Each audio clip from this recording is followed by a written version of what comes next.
Here's what to expect today. I have been feeling this pile on. I've been feeling this getting worse and worse and getting more intense. And I had not yet been able to really change course or do anything about it because I just thought I can keep going, right? I can just keep doing this for whatever time frame we need to do it. And it turns out, no, I couldn't.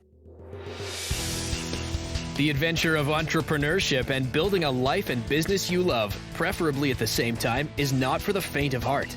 That's why Heather Pierce Campbell is bringing you a dose of guts, grit, and great business stories that will inspire and motivate you to create what you want in your business and life. Welcome to the Guts, Grit, and Great Business Podcast, where endurance is required. Now here's your host, the legal website warrior, Heather Pierce Campbell.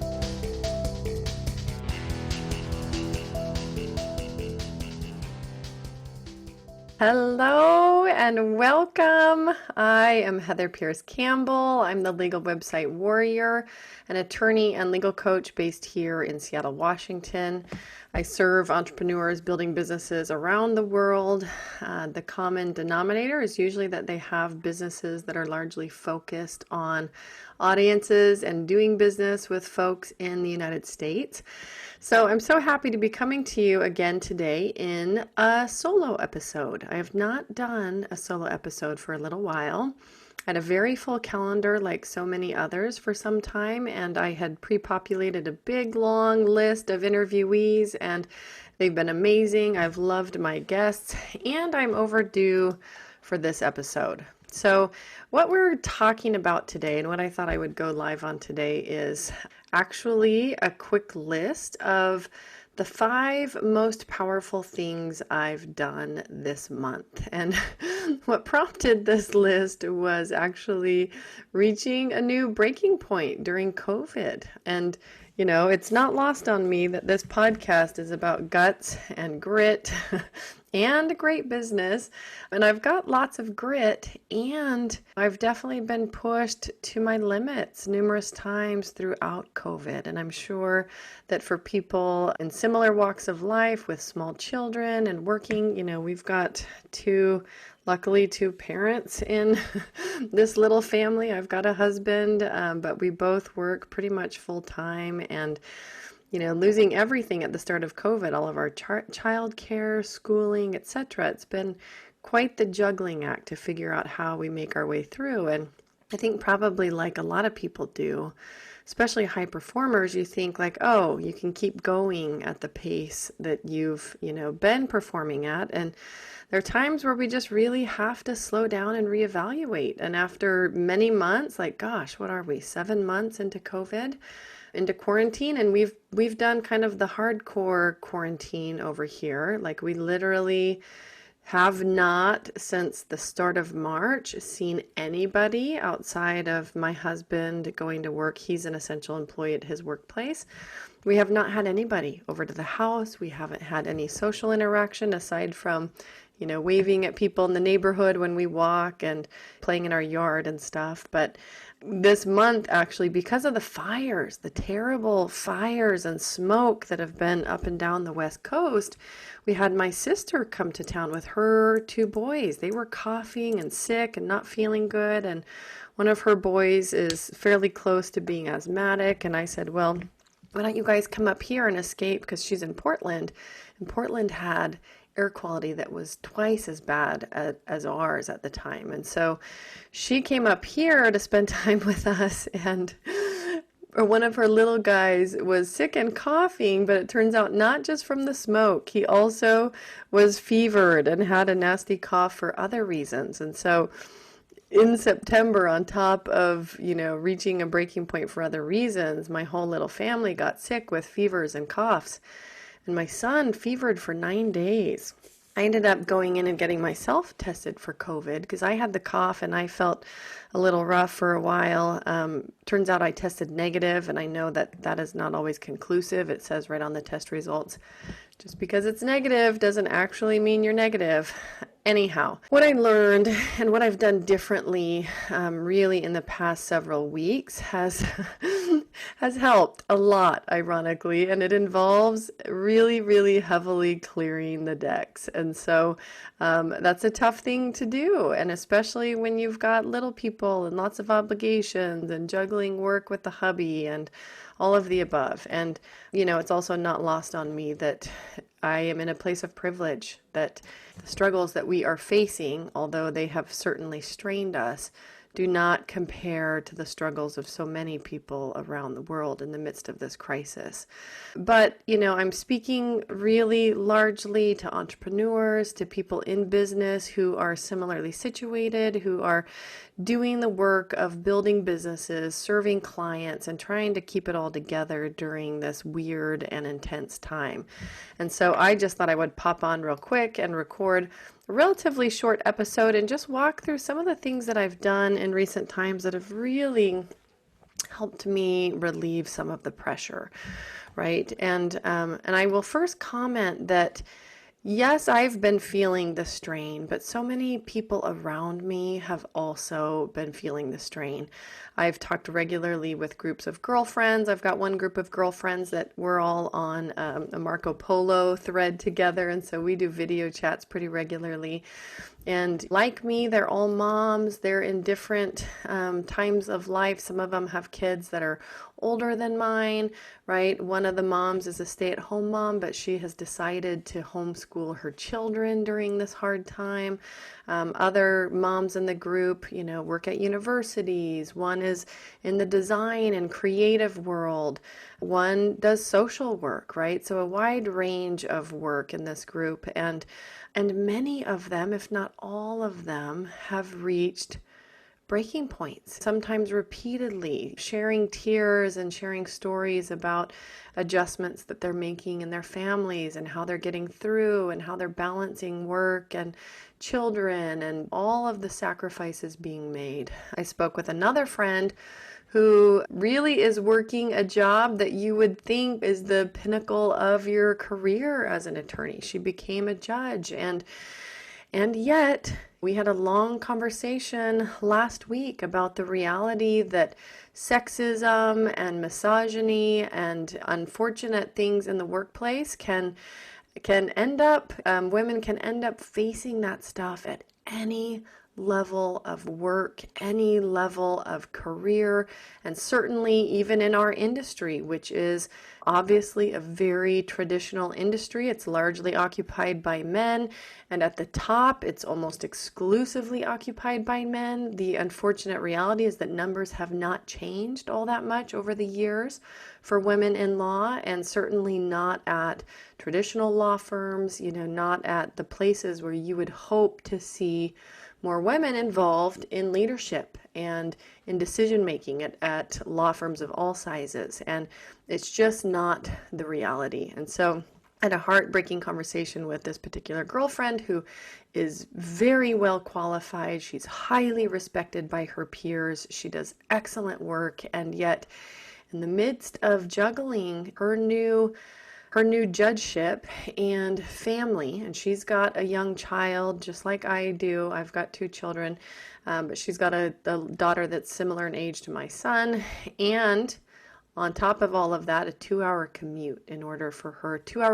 each way in order for her to do her work. And then you add the stress of COVID on top of that, and quarantine, and having to show up in public places as a public servant.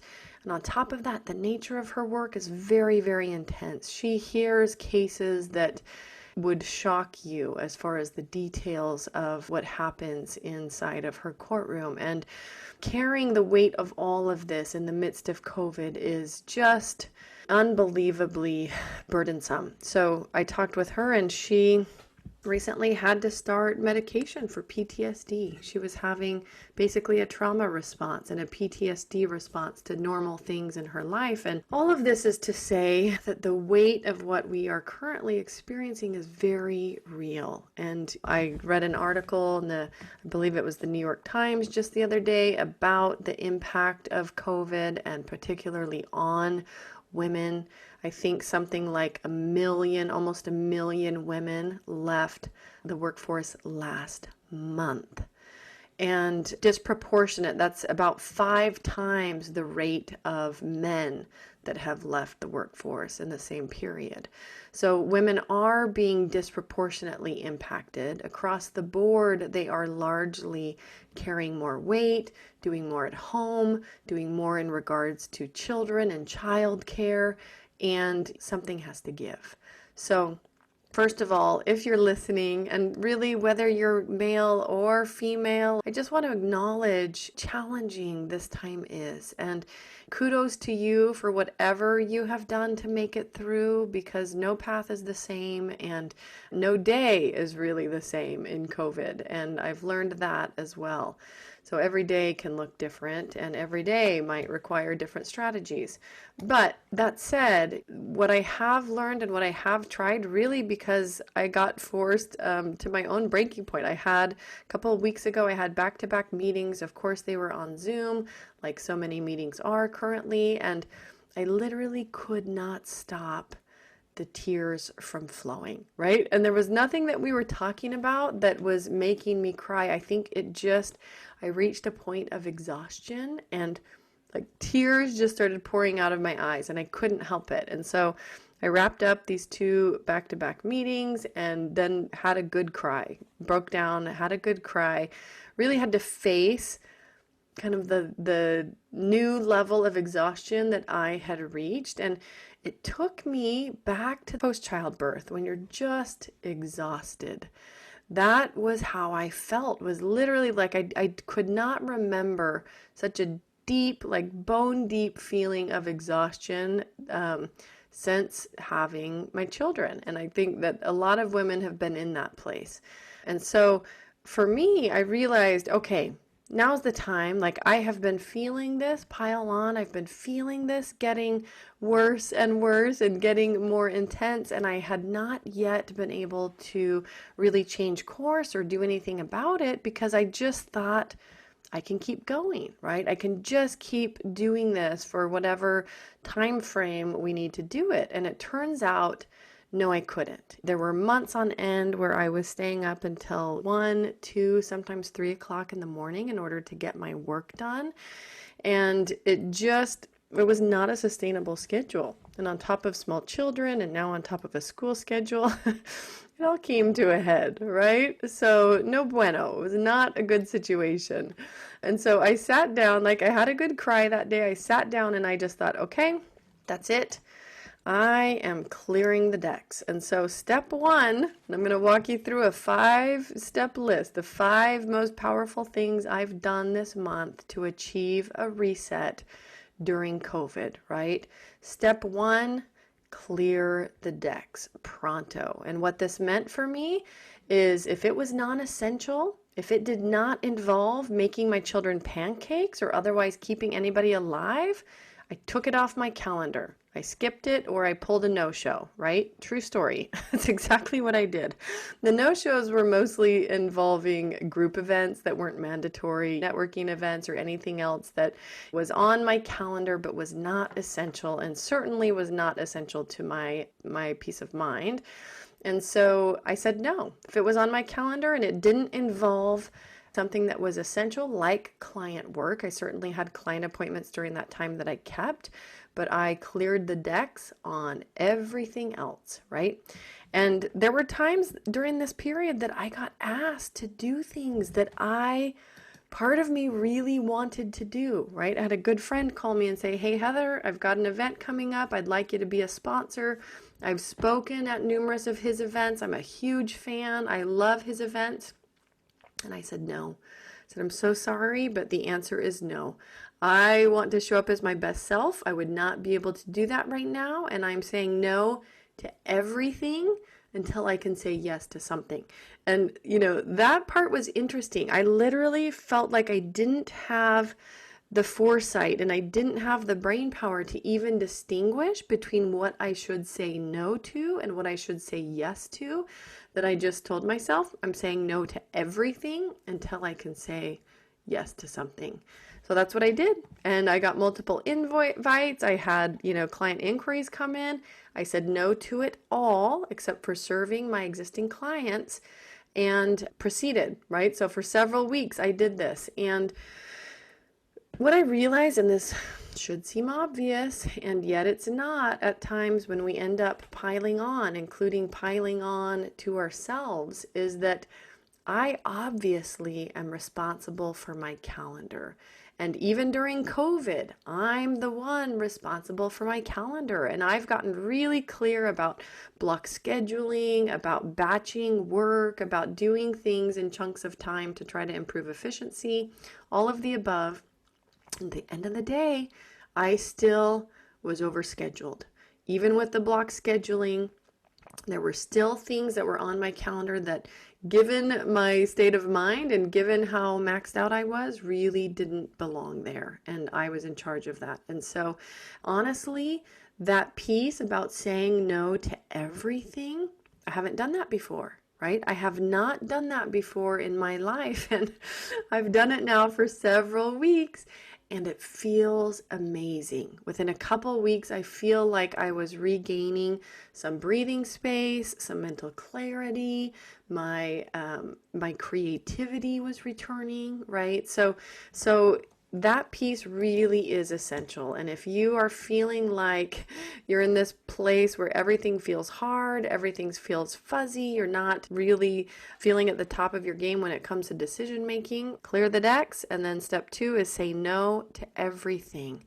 And then observe. And when you start to feel like you can breathe, say yes to what feels fun. And for me, this can also be hard. I'm somebody that takes on a lot of responsibility. I feel responsible for a lot of things, especially in regards to my clients. And so saying yes just to what feels fun, I mean, the reason I can do it in this space of time is because I'm giving myself a window. But there were 2 things that came up recently that I said yes to. And one of them was a women's event, Women in Law.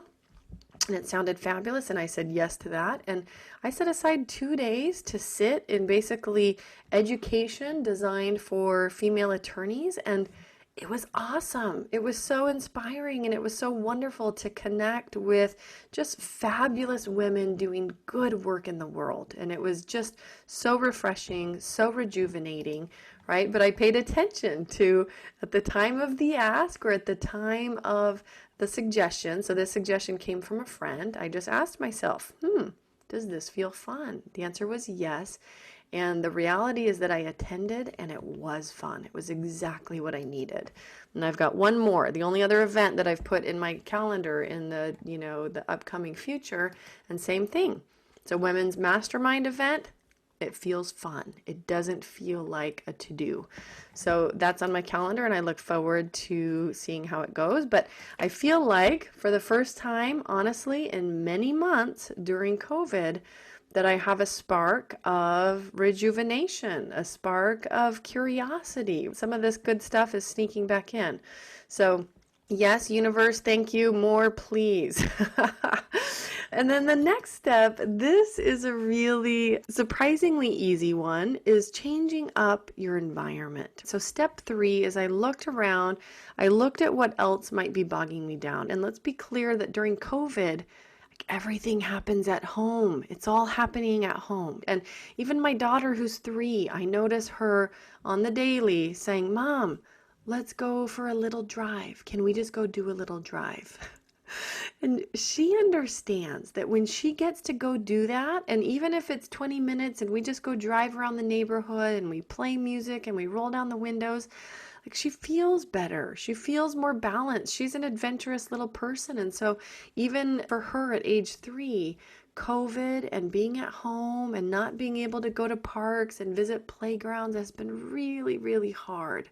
So that's one small example of changing up our environment, right? Doing little walks, doing drives with my kids, and we've been really good about getting out and walking. We've been good about maximizing the use of our yard, but even the addition, especially now as we transition to fall, of these little drives, these regular drives, really, really rewarding and so necessary. The other thing I did to change up my environment is look at my office. I realized that especially in this time of, feeling overwhelmed, feeling weighed down, and let's be clear, it's fall in Seattle. We're losing our light and it's starting to get gray here again. The last thing I wanted to do was go down into a basement office that's ironically painted gray, that does not have window lights. And I've done this during COVID because now that we're all at home all the time, my kiddos needed a playroom upstairs. But I realized this isn't working. I need to find a new solution. And so I quickly analyzed the house, and it just dawned on me. Like, we have our other bedrooms downstairs, but they're in the front of the house, and the one has these awesome daylight basement windows, right? So I quickly talked to my hubby. Luckily, my handsome hubby jumped to the rescue, and together we moved all this furniture. We spent the weekend basically moving our basement around, and now my office faces the front of the house. I have 2 really decent sized windows and then a smaller one. I get lots of light. I get to see the sky and the trees, and it makes a world of difference, right? Small change, flip-flopping 2 rooms in the house, but I now feel excited. I feel motivated to go to my office. I don't feel like I'm being quarantined to the basement on top of being quarantined. So that is my recommendation number 3. Change up your environment. Look around, see what you can do to just change things up. You know, we're humans. We need change. Even when we're comfortable and we want things to stay the same, we actually need change. So that's a huge one for me. And I invite you, if you have been reaching the breaking point yourself, if you have had a challenging time and you just need some fresh energy, look at your environment and figure out ways to change things up.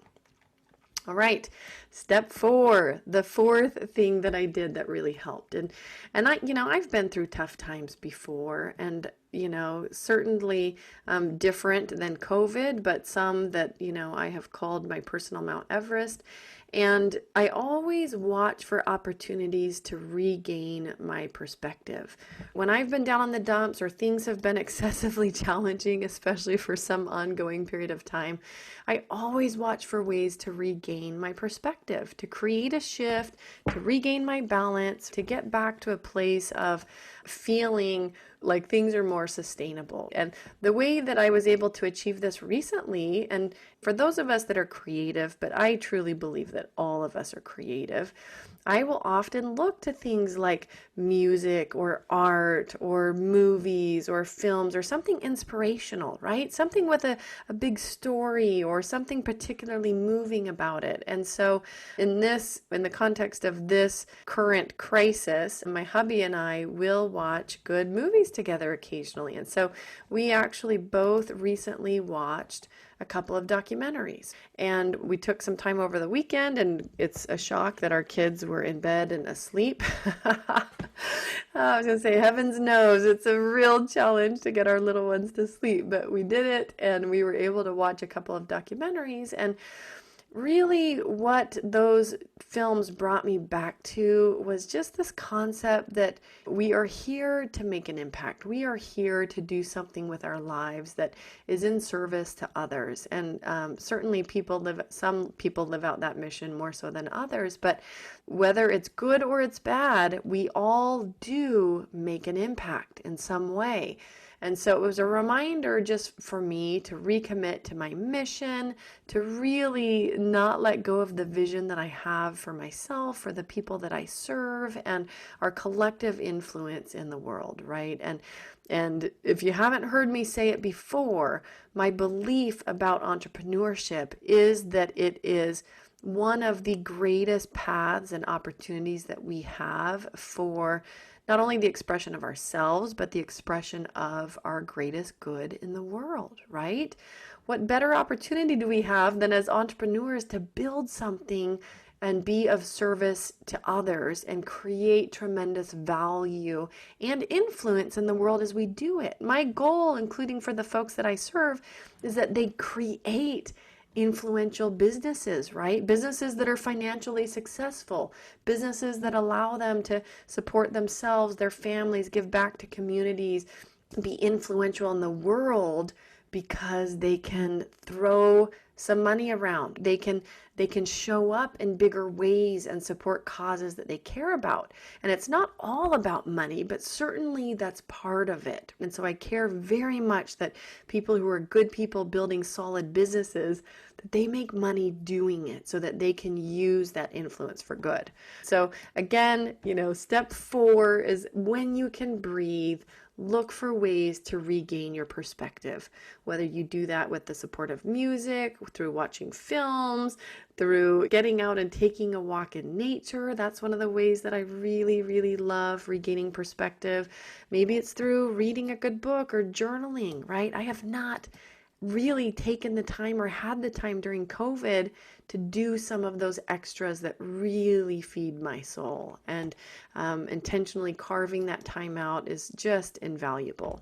And also call a friend.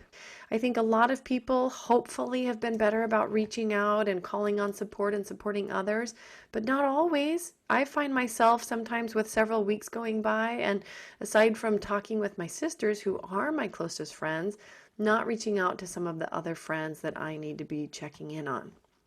So do that too. And then the 5th and final step is expressing gratitude and celebrating our wins, right? I'm a huge believer, always have been, in gratitude and having gratitude practices.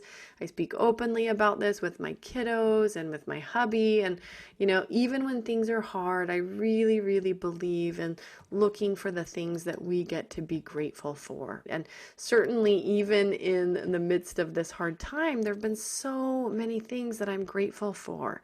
So actively acknowledging that, actively celebrating that. I feel like celebration is really important. The universe loves it when we celebrate. So even that little phrase, yes, universe, thank you, more please. Acknowledging what is working for us and saying thank you for it. And so with those few pivots, I'm in a place where I can breathe again. Creative juices are flowing, money is flowing, energy is flowing, but I really didn't get to that space in the last month or two until I created the space for it. And again, just as a recap, number 1, clear the decks, take everything off your calendar that's not essential. Step 2, say no to everything, literally everything, until you feel like saying yes to a few things that feel fun, right? Step 3, change up your environment in whatever ways, big ways or small if you can. Step 4, when you can breathe, watch for ways to regain perspective, build that into your day.